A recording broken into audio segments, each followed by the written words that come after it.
CBS 4 investigation finds some Indiana schools are not following individualized education plans established for special needs students. Yeah, CBS 4 investigator Angela Brower reveals parents have filed hundreds of complaints with the state.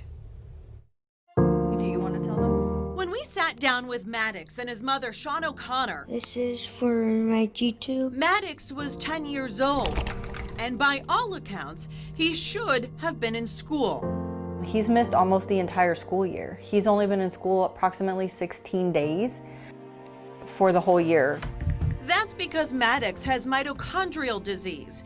It means his body cannot produce enough energy to eat or on some days function nearly at all. It can cause organ failure and it causes just overall chaos. These are all of the medicines that work his organ. Because Maddox needs constant medical supervision, he was approved for an individualized education plan, otherwise known as an IEP. The document is similar to a contract that lists the student's disability, how it affects their progress in the general education. It has accommodations and modifications sometimes, goals and services. It's something more and more kids have qualified for over the years. This school year, more than 182,000 Indiana students with autism, cognitive, or developmental delays had IEPs.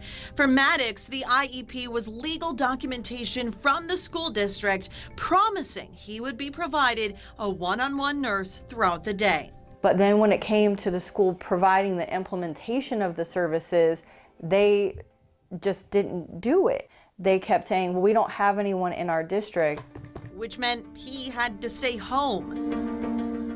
When I started looking into this, I found a lot of Hoosier parents saying the same thing. Getting their student an IEP was a breeze. Following it, though, that was a different story. Through a public record request, I uncovered 663 complaints that were filed with the State Department of Education between 2016 and 2020. DOE investigated 291 of those and ultimately reported findings of non-compliance 164 times. Which districts would you say are the best and which are the worst? Well, I'm going to give you a lawyer's answer to that question. Okay. It depends. No, the answer to that question is I've sued them all. What is the problem? Why can our Indiana schools not follow IEPs correctly? The short answer is because no one is really ever held accountable when they don't. No one ever gets fired. If something happens that's a legal violation, from the school's perspective, the worst thing that's going to happen is if a parent's going to file a hearing request.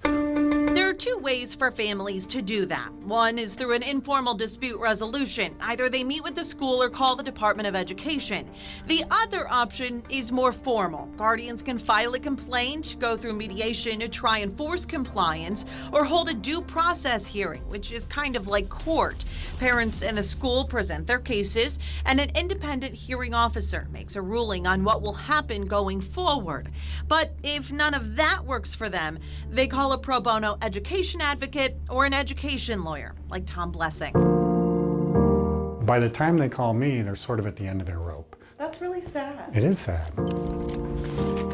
And DOE admits there are no repercussions if a school doesn't comply.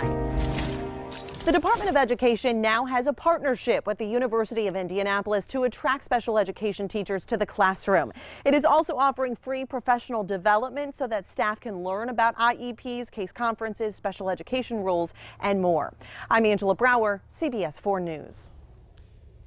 Right now on CBS 4, on CBS4Indy.com, we have a list of Indiana school districts that have been investigated and how often. You'll also find rights and rules regarding IEPs and a list of groups that offer services for free.